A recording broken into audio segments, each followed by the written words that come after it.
God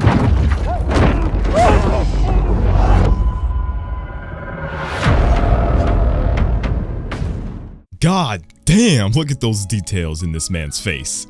This game is going to be absolutely beautiful.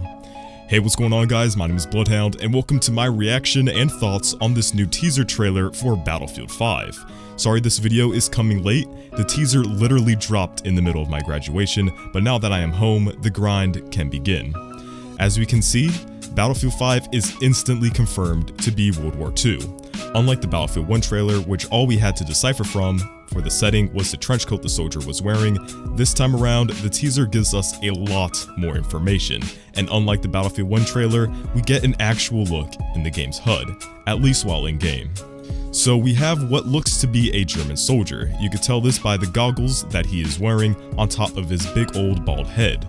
Now this could mean that he's a vehicle operator, which is plausible if Battlefield 5 keeps the separate classes for tankers and pilots like they did for Battlefield 1. We also hear some grunts and the soldier saying shh. This most likely is a form of a takedown animation, maybe specific to this class, where the takedown animation will conceal the enemy's skull from appearing on the minimap. This change is probably good for a more silent role on the battlefield. That aside, we also get a look on the UI for this game. As you can see, it clearly builds upon the UI that Battlefield 1 has, but is much sleeker and less visually obstructive. The health bar has been moved towards the middle of the screen, a weird change, but I can live with it. It also looks like the minimap is returning to the old square shape. I'm not really a fan of this, as I think the circle minimaps work a lot better and are a lot more fair, since a square minimap tends to cut off certain information on the minimap as opposed to the circle. There's also a 4-man squad with an objective marker just above it, along with the squad leader icon being white. Does this mean we'll see 4-man squads returning? I don't think so. If you can see just above the top soldier's name, there's enough space for another squad member. I really hope they don't decrease it down to 4 because screw people who have more than 3 friends, right? Besides, I don't see them reverting to a change all the way back to the Battlefield 3 days.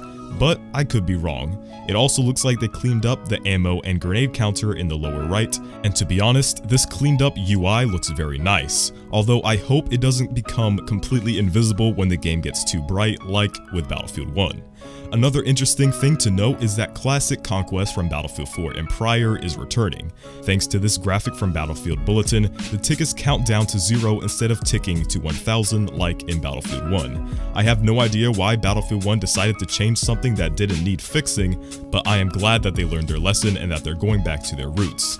Also something to mention, we see the Iron Cross representing the German faction. Does this mean that the swastika will be censored? I'm 99% sure that it will be, although we aren't 100% certain.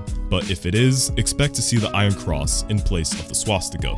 And that about wraps up all the things that I personally noticed in this teaser trailer. I'm not really looking too much into the clothing that the soldier wears since it's not really my area of expertise, but if you notice something that I didn't, let me know down in the comments below. And as always, it's been BloodHound, and I'll catch you guys on the next one.